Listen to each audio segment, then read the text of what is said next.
For so many different reasons. It's the most wonderful time of the year. That's Andy Williams on BBC Radio Sheffield. So let's meet an author from Sheffield now who hopefully wants to publish a novel set at the outbreak of World War One. He's using crowdfunding to get it published. The book is called The Running Boy. It charts the story of a chap called Howie and his passage out of childhood whilst coping with the cruelty of the reality around him. And goodness gracious, it probably was. Joel Toombs is the author, and he sits opposite me. Good morning. Morning, Andy. Nice to have you with us. Thank you for coming. The timing is rather appropriate, isn't it? Because is it part of the novel that the anniversary of which is on Tuesday? Is that right? That's right, yeah. There's a central event where it's a little-known story, really, about the First World War, where German warships attacked the east coast of England. So normally we think about the battlefields in France and the Western Front, but this was an occasion where on the 16th of December 1914, German warships broke through the minefields and bombed three towns, Whitby, Hartlepool and Scarborough. No, I didn't know that. Well, I mean, because you just don't imagine that part of the country to have been attacked. You would imagine it all would have come from the south, and of course, it didn't. Absolutely, yeah, and it was as much a shock for the people at the time as it is to hear it now. Probably more so because they didn't have the hindsight, obviously. They didn't realise the war would go on for as long as it did at all. So it was completely out of the blue and really shocked the whole community. So you know this. Do you then think that's a good focus for a novel, or is that just an incidental part of the novel and one element of it? Well, I suppose I was on a little bit of a journey myself. When I found the whole topic of the war very evocative, and so I started researching, so that I came across the story. But it just, it really grabbed me. Because, I mean, there are lots of parallels, really, not least with today, with everything that goes on with terrorism and the rest of it, to actually think about how people felt when our own country was bombed and, over 100 people died and several hundred people were injured. So it really affected people psychologically as well as physically. And now we are Sunday Breakfast, and you are a man of faith. Is Howie, the character in your novel, a Christian or not? Yes. I mean, at that time, the church was much more central, perhaps, in government and in daily life than it is now. But there's certainly a strong faith element in the book, just because you have to cope with the horrors of war. You need a way of processing it, and I think that was true of a lot of soldiers. It probably strengthened many soldiers' faith, but equally it probably put lots of questions in others.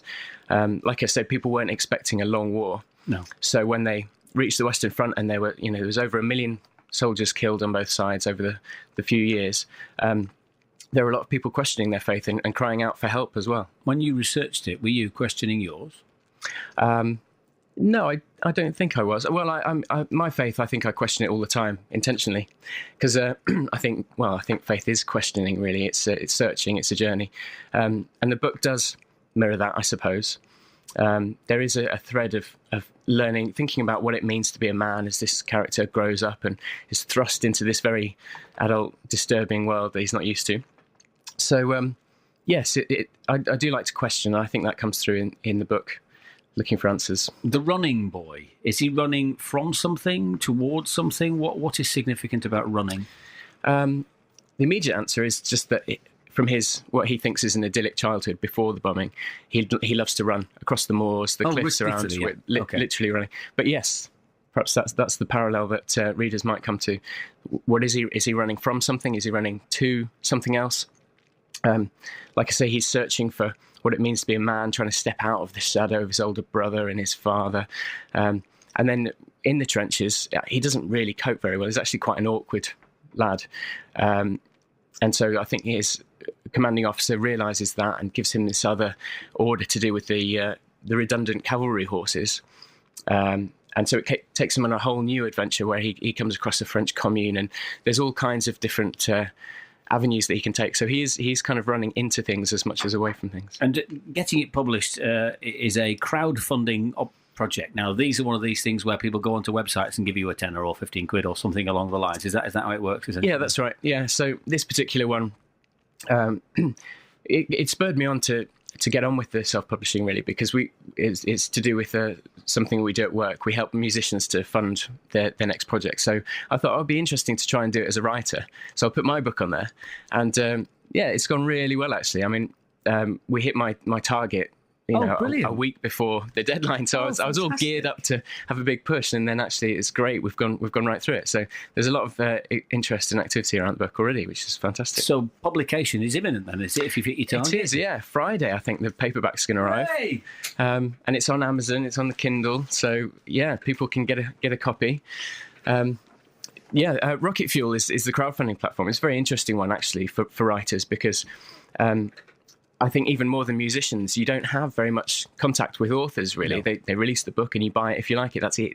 So to have a platform where people can get involved in the project, they can have a bit more contact with the author and, perhaps get exclusive content. I suppose it's a little bit like a magazine subscription, this particular site, because you can sign up on a monthly basis if you want to and receive ongoing rewards. Terrific. Joel, we'll have to leave it there, but thank you for coming in. The book is called The Running Boy. If you search for it on Amazon, if you've got a Kindle or whatever, you'll be able to find it there, and I'm sure it'll be in, if not all bookshops, certainly local bookshops, because Joel is a Sheffield author. We wish you the very best of luck with it, mate. Thanks very much indeed for coming in.